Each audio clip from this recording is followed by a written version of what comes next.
আমার বিক্রমপুর স্টাইলের গরুর মাংসের ভুনা। সামান্য কিছু মশলা দিয়ে, আমি ঘি দিইনি, সয়াবিন তেল দিয়ে বানিয়েছি।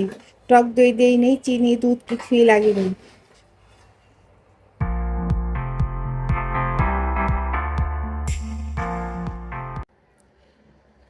এটা হচ্ছে গরুর গোস্ত।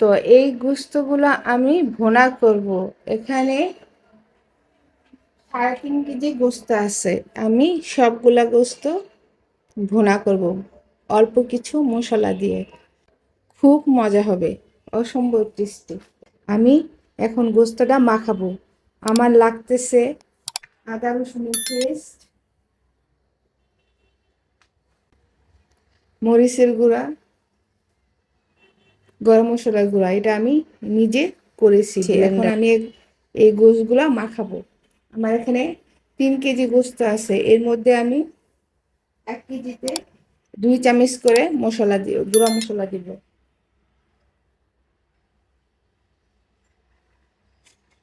2 চামচ, 3 চামচ, 4 চামচ, 5 চামচ।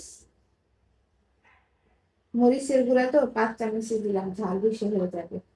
আর গরম মশলা 1 চামচ, 2 চামচ, 3 চামচ, 4 চামচ দিলাম, বেশি হয়ে যাবে। আর হলুদের গুঁড়াটা 6 চামচ দিব আমি। 1 চামচ, 2 চামচ, 3 চামচ, 4 চামচ, 5 চামচ, 6 চামচ। আর লাগবে না। তারপর আমি আদা রসুনের পেস্টটা দিয়ে দেবো।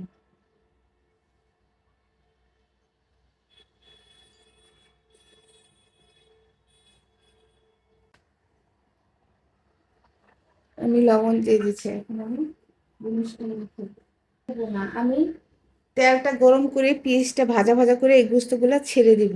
তাই আমি সম্পূর্ণ মশলা দিয়ে গোস্তটা মাখিয়ে নিয়েছি। আমি তেল আর পেঁয়াজ ইউজ করি নাই। আমি দিব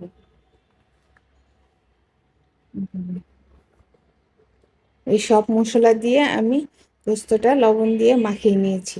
আমার মাখানো কমপ্লিট। এখন আমি রান্নায় চলে যাব।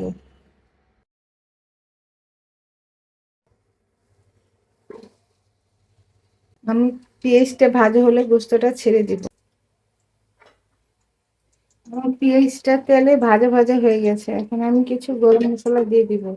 এটা জাস্ট ফ্লেভারের জন্য, আর কিছুই না। একটা তেজপাতা অর্ধেক করে দিয়েছি, আর একটা দুটো দারচিনি, দুটো এলাচ, দুটো লবঙ্গ।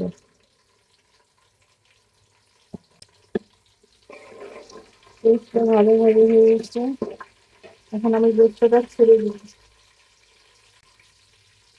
আমি যে গোস্তটা মাখিয়েছিলাম সেটা এখন ছেড়ে দিব।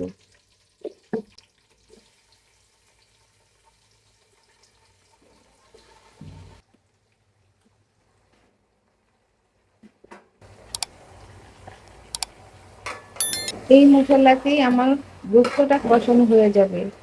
আর কোনো কিচ্ছু লাগবে না। শেষ মশলা দেয় আর আরামসে সিদ্ধ হবে।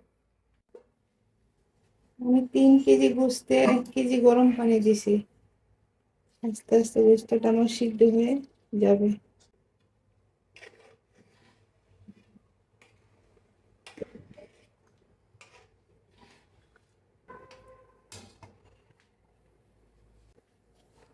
আমি ঢেকে দিলাম, আস্তে আস্তে আমার গোস্তটা সিদ্ধ হয়ে যাবে। আমার গোস্তটা এখন হয়ে গেছে। আমি এটা উঠিয়ে দেব।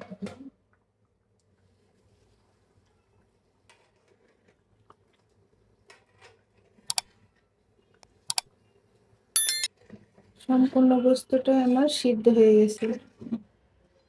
হয়ে গেছে আমার গরুর গোস্তের ভুনা। এভাবে যদি আপনারা একবার রান্না করে খান, অসম্ভব মজা। একবার হলো রান্না করে খেয়ে দেখবেন। আমার বিক্রমপুর স্টাইলের গরুর মাংসের ভুনা। সামান্য কিছু মশলা দিয়ে। আমি ঘি দিইনি, সয়াবিন তেল দিয়ে বানিয়েছি। টক দই দেইনি, চিনি দুধ কিছুই লাগেনি। খুব সুন্দর, দেখতে যেমন সুন্দর, খেতেও খুব দুর্দান্ত টেস্টি। আল্লাহ হাফেজ।